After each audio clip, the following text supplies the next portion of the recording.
Bonjour, ici CryptoOli, j'espère que vous allez bien. Aujourd'hui, 12 octobre, j'ai décidé de faire une deuxième vidéo parce que j'ai des trucs importants à dire. Alors, Flare annonce aujourd'hui que Algo sera le premier jeton intégré Flare sur le même réseau que XRP. Alors, grosse nouvelle pour Algo. Ensuite, on parlait de comment configurer Avalanche sur MetaMask pour transférer vos AVAX. 500 000 Ethereum ont été brûlés depuis la mise à jour London au mois de août, ce qui équivaut à 1,7 milliard de dollars. Les NFT de Solana sont maintenant disponibles sur ftx.us. Et pour finir, je vous montre comment c'est possible de déposer, transférer vos actifs avec l'aide du pont Polygon. Alors c'est parti. Avant tout, on va aller voir le prix du XRP. 1,9$. Les marchés sont dans le rouge, 54 perdants, 12 gagnants, 2 millions de transactions, à peu près, là, ça dépend si on regarde longtemps, entre 1 et 2 millions. Et le range 1,7 à 1,14, là, c'est pas très impressionnant aujourd'hui. On voit que c'est une descente. OK. Et la heatmap, ben c'est rouge. C'est plutôt clair à voir. BTC, prise de profit, 2,81% de recul. Ethereum, 3500. À Cardano ici, là, 2%. Solana, lui, est dans le vert avec 4,14%. N'oubliez pas que je suis un associé Decent si vous voulez économiser 50$ sur une clé Decent avec pouce ici empreinte biométrique. Vous pouvez le faire en utilisant un lien dans la description si vous voulez pas perdre votre argent sur des exchanges.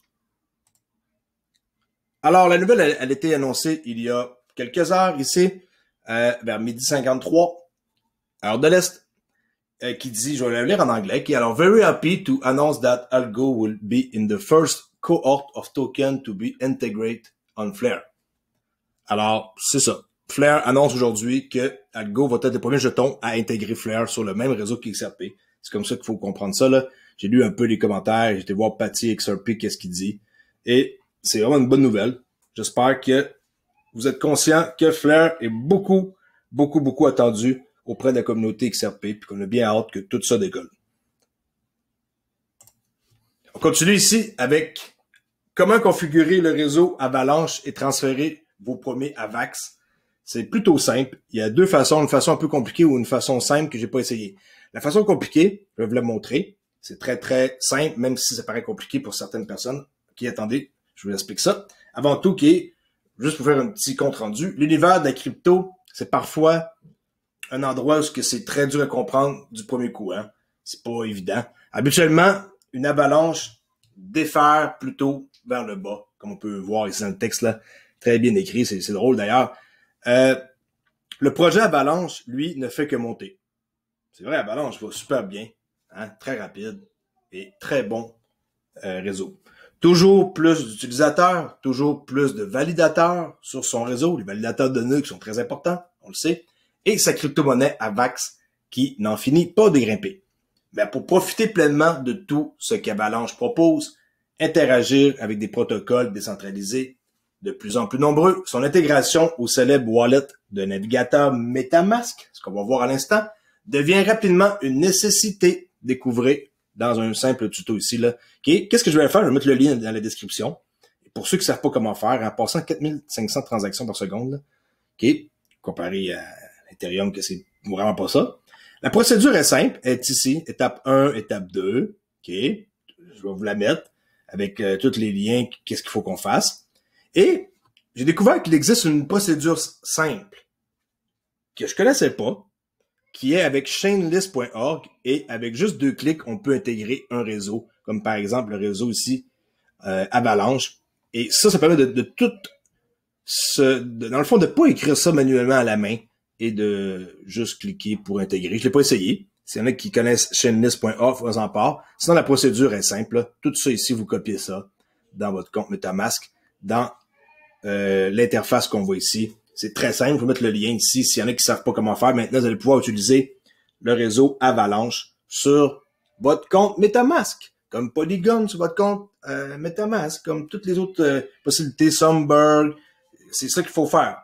Il faut mettre plein de réseaux, puis on peut tout travailler après ça à un endroit seulement. 500 000 Ethereum ont été brûlés depuis la mise à jour London au mois de août. C'est équivaut à 1,7 milliard de dollars. C'est énorme. OpenSea est toujours à l'origine des frais élevés du gaz. L'outil de suivi des frais de gaz Ultrasonde Money rapporte actuellement que 500 357 Ethereum ont été brûlés et que le taux de combustion actuel est de 2,7 millions par an. Ouf! La plateforme fait également état d'un taux de combustion quotidien de 5,2 Ethereum par minute, soit l'équivalent de 18 356 $ par minute. Ouf! Hein? De bel argent qui disparaît, comme on dit, hein? Comme ça, apparemment, c'est même que ça marche pour le brûlage, hein? Ils peuvent pas faire un don à un orphelinat, là. C'est pas même que ça marche. Hein? Lorsque la mise à jour de Merge, en français, c'est ça qu'ils l'appellent, là, la fusion, de Merge, combinera la chaîne Ethereum avec Beacon Chain, Ethereum 2, là, c'est ça que ça va s'appeler comme ça, Beacon Chain, que le mode de consensus basculera vers la preuve d'enjeu, au lieu de Proof of Work, hein, au lieu de POW, ça va devenir POS. Okay. La croissance de l'offre deviendra déflationniste à un taux de moins 2%, pas de virgule, par an selon le simulateur. Ethereum est passé à un état déflationniste à la mi-août lorsque les frais de gaz ont grimpé en flèche et que plus de 900 Ethereum ont été brûlés en 1 heure. Oui, monsieur, 1 heure. Énorme. Alors, 500 000 jetons de brûlés depuis le mois de août, c'est énorme. Des petites statistiques comme ça, j'adore les statistiques, alors j'en fais part. FTX, ici, la nouvelle est très très simple, c'est que les NFT de Solana sont maintenant disponibles sur FTX.us. Alors, FTX US a lancé une nouvelle place de marché pour les tokens non fongibles de Solana. La place de marché a annoncé cette introduction dans la journée d'hier. Jusque-là, les utilisateurs ne pouvaient échanger que des NFT produits sur FTX.us, ce qui limitait sérieusement leur ampleur. Mais maintenant, c'est chose du passé. Les NFT de Solana sont désormais disponibles sur FTX.us. On va aller voir le site, comme ça ici. Si vous ne connaissent pas ça, FTX.us. Au départ, seuls 75 projets de NFT seront disponibles sur la plateforme, mais la liste sera étendue aux autres projets. Fait notable, FTX US se réserve le droit de ne pas lister certains NFT, notamment ceux qui pourraient être considérés comme des titres financiers. C'est le cas, par exemple, de ceux qui permettent de générer des droits d'auteur. On voit que c'est plus strict qu'eux autres, hein. Il y a quelqu'un derrière ça, c'est centralisé, le FTX, là. Alors, est-ce que ça devient le concurrent de OpenSea? Numéro 1. Je pose la question. La plateforme n'est qu'à ses balbutiements, mais elle compte intégrer prochainement les NFT d'Ethereum. Par ailleurs, elle propose divers systèmes de paiement, dont des enchères. Les NFT proposés sur FTX.us peuvent être achetés avec des crypto-monnaies, mais aussi faire rare avec des cartes bancaires ainsi que des virements bancaires. Hein? Centralisation. FTX US est un exchange centralisé, mais il a pour lui 2 arguments. D'une part, ses options de paiement plus variées, ainsi que des frais de vente fixes à 2%, soit légèrement moins que 2,5% de OpenSea. La contrepartie, par contre, c'est quoi? C'est bien sûr son fonctionnement très centralisé. Les utilisateurs doivent soumettre leur KYC, là, Know Your Customer. Vous devez rentrer des détails sur votre vie. Là. Alors, il y en a qui aiment pas ça. Il y en a qui sont peut-être pas trop contents d'aller faire business sur FTX pour les NFT. À vous de voir. Moi, je dirais pas, mais c'est une grosse nouvelle. C'est pour ça que j'en parle. FTX.us. Et ici, pour finir, on va vous montrer comment faire pour déposer, transférer vos actifs avec l'aide du pont Polygon. C'est très simple. Allez sur polygon.technologie. Vous cliquez sur Use Polygon et vous allez dans Polygon Bridge. Okay, la fenêtre est déjà prête. Paf! Vous cliquez sur Polygon Bridge. Vous connectez votre portefeuille MetaMask. OK? Et ensuite, je vais pas le faire là, vous avez juste besoin de prendre qu'est-ce que vous voulez envoyer d'une chaîne à l'autre. Comme par exemple, on va dire que j'aimerais envoyer un jeton, un RC20. OK. Puis, ce jeton-là, il se situe sur mon portefeuille MetaMask, qui est un RC20, c'est un jeton Ethereum. Et vous voulez l'envoyer sur Polygon. Alors, vous êtes capable de le faire avec l'aide du pont Polygon. Chose qu'avant, ce n'était pas possible.